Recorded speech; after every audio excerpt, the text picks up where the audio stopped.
Bomba is a scientist obsessed with finding proof of the existence of a tiny world within the forest. He follows 3 ravens and a bird to get information, as it seems there was a battle between those birds. Suddenly a bird falls to the ground, so he hurries to check it and finds a saddle on the bird, which makes him surprised and realize there were tiny civilizations in this forest, just like he thought. At the same time, the battle between Leafmen and evil Boggans continues, where a Leafman named Nod is in a dangerous situation because he lost his riding bird. He tries to escape for his life, but arrogantly rejects help from his people. Ronan, the head leader of the Leafmen, sees him captured and immediately goes to save him and eliminate the Boggans. Ronan doesn't understand why Nod didn't stay with his group. He said he is much better alone than being with the team. Bomba's daughter Mary Catherine now moves to live with him in the forest after her mother died, but because they haven't seen each other for a long time, she is reluctant to stay with him. After she arrives, Bomba welcomes her warmly and takes Catherine to her old room, which was hers since she was a child. The Leafmen then arrive at their kingdom, and Ronan informs Queen Tara that the Boggans have crossed their border again, and they would do anything to stop Queen Tara from choosing an heir today. However, Ronan is concerned about the queen. He doesn't want her to do a public ceremony and plans to get her to choose an heir somewhere else, but the queen said it doesn't work that way. She can't choose unless she is here. She understands Ronan's concern, but this is the only day in 100 years she can choose an heir. The Boggan named Dagda informs his dad Mandrake, the leader of the Boggans, about his skirmish with the Leafmen and the location of their ceremony, which is way outside the Boggans' border, because Queen Tara surrounds their island with a green forest and much more of their border in the name of balance, and no matter how much forest the Boggans destroy, the queen regrows it with one wave of her hand. If the queen dies without an heir, the Leafmen can't regrow anything. That is why Mandrake attempts to murder the queen so many times. After Catherine sees her dad obsessed with his work so much that it ruined his career and his marriage, she asks him to stop doing all of this. As Bomba gets a signal from the forest, he immediately rushes to investigate and promises Catherine that he will talk with her later after he finishes his work. As the ceremony starts, the queen decides to choose the small pod to be her heir. But at the same time, the Boggans appear to strike the Leafmen, and the battle ensues. While Leafmen are distracted, the queen is chased by many Boggans, but fortunately some Leafmen arrive on time to save her. As the queen hops on a riding bird with Ronan, they are chased by Dagda and Mandrake. Later, Dagda is shot by Ronan and falls to the ground, and Mandrake immediately goes to rescue his son. However, the queen is also shot by Mandrake and falls nearby Catherine, who is looking for her dog. She immediately notices the queen and goes to see what it is. Catherine is shocked to see a tiny civilization just like Bomba told her. At once, the queen handed the pod over to Catherine, which made her become tiny like them. As she saw the queen being shot by an arrow, she started to panic and didn't know what to do, but the queen told her to take the pod to a scroll keeper named Nim Galu, as it is the life of the forest, and she suddenly melted into dust. Ronan decided to take Catherine to Galu, along with 2 caretakers of the pod who were a snail and a slug. Nod has now quit being a Leafman and is currently a bird racer, which he managed to win. After the race, he was captured by Bufo, who paid Nod to lose the race, but Nod didn't do what they agreed on. He said he couldn't help it because he was fast, and asked Bufo to give him a better competition next time. As Bufo was about to feed him to the snake, fortunately Ronan arrived in time to save him. Nod thought Ronan had come to ask him to join the Leafmen again, but he was here to inform him about the queen's death. Nod wanted to help Ronan take the pod to Galu, but Ronan didn't allow him to, as Nod would bring chaos to him. However, as they saw Catherine, who was with Ronan, act like a child, Ronan immediately let Nod get his saddle. While on their way, they encountered many dead wood caused by Mandrake, and nothing could heal what he destroyed, except the pod. Suddenly, the Boggans came out of nowhere to attack them, which made Nod and Catherine separated from Ronan into a pit. At that moment, they encountered a mouse who started to go crazy on them, and unfortunately Catherine knocked herself out, which led Nod to distract the mouse away from her. But when Nod was nearly attacked by the mouse, Ronan jumped from the cliff to scare it away right away. Bufo was now captured and being questioned by Mandrake about the location where the Leafmen were taking the pod. After spending hours flying, they finally arrived at Galu's place, where everyone was complaining about their shelter being destroyed by Mandrake. However, they didn't know the queen had died yet. While Galu read a scroll that was delivered to him to announce for the citizen, he found out the queen had died, which freaked him out. He couldn't bring himself to announce her death to the citizen yet, as he didn't want them to freak out as well. When the pod was delivered to Galu, he went to get a scroll of what they were going to do with it. According to the scroll, the pod had to bloom tonight in the light of the full moon, when it was at its highest peak. However, there was more in the scroll, but the last part was ripped off. Catherine then asked Galu if there was any scroll that could tell her a way to get her back home. However, the scroll didn't tell the future, it only guided guided them with the knowledge of the past. As Galu gave a scroll for her to blow the dust off, she saw her memory with the queen when they first met each other. As Catherine was chosen by the queen to look after the pod, the queen chose her for a reason. No matter what, she let Catherine stay with the pod until it blooms, and she will get back what she has given. As everything was done, Ronan commanded fireflies to send a message to the Leafmen that the pod was safe and he would bring it home. While partying, Mandrake suddenly appeared to get the pod. However, he needed it alive, so he decided to capture the caretaker of the pod with him as well. Ronan then tried to stop him, but he was too late, and he blamed Nod, which Ronan told him to look after the pod, yet he didn't. However, Nod gave them a plan to sneak into Mandrake's base as a disguise, but they didn't have any Bogan armor, so Catherine decided to lead them as she knew where to get it. After Mandrake lost his son, he planned to get the pod to bloom in his base. He believed that when the pod bloomed in darkness, it would become his little dark prince. The snail said that it didn't say that in the scroll, but Mandrake got the last part of the scroll which said it did. Catherine then arrived at her house to get the Baggins costume that Bomba collected from the forest for Nod and Ronan. They both bullied Bomba because he was dumb, always stomping on things and obsessed with finding them. But soon they realized he was Catherine's father. All this time they knew Bomba was searching for them, so they messed with him. Bomba only found what they wanted him to find, and they also got him looking for them everywhere except their exact location. Not long after, they all got chased by Catherine's dog, which made Bomba immediately notice them and take the vacuum to suck them in. However, only Catherine was captured, which made Bomba suddenly lose consciousness as he saw it was his daughter. Catherine promised her dad that she would come home soon and attach a pin to the location where the Leafmen reside. Later, they snuck into Mandrake's base, and Ronan let Nod and Catherine go to find the pod while he distracted the Boggans. Shortly after Ronan was confronted by Mandrake, Nod and Catherine succeeded in finding the pod and escaped to the location Ronan had told them about. While Mandrake knew the pod was taken by them, he suddenly summoned thousands of Boggans to capture them. However, Ronan decided to sacrifice himself to stop the Boggans from going after Nod and Catherine, and eventually they escaped from the Boggans. They then arrived at Moonhaven and waited for the moon to reach its highest peak to shine the moonlight on the pod for it to bloom. Unfortunately, Mandrake arrived to block the moonlight with his bats, and immediately the Leafmen assembled to clear them off. At the same time, Catherine realized that only her dad could help with this situation, so she hurried to get her dad there. However, her dad didn't get her signal from the security camera which Bomba had destroyed, as he thought it was all useless and that he had just dreamt of tiny Catherine. But then he noticed a pin on his map and realized it was indeed Catherine. While on his way, he encountered Catherine, who apologized to him and said he was right about everything and led him to Moonhaven. When they arrived, Catherine played bat screeches on her dad's phone to distract the bats from blocking the moon, which led the bats to follow Bomba. As the pod was about to become Mandrake's, suddenly Ronan showed up as he was still alive and fought Mandrake to delay him for the moonlight to shine on the pod, and with Nod's help, they successfully got rid of Mandrake. The pod finally bloomed and chose the Marigold girl who had helped the queen from the Boggans since the ceremony to be an heir of Queen Tara. In the end, Catherine was sent back to normal and she finally reunited with her dad. Job.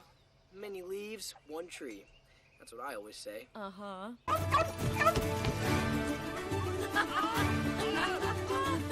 That's it for this movie. If you enjoyed my recap, don't forget to leave a like and comment, also subscribe so you don't miss out on my new video.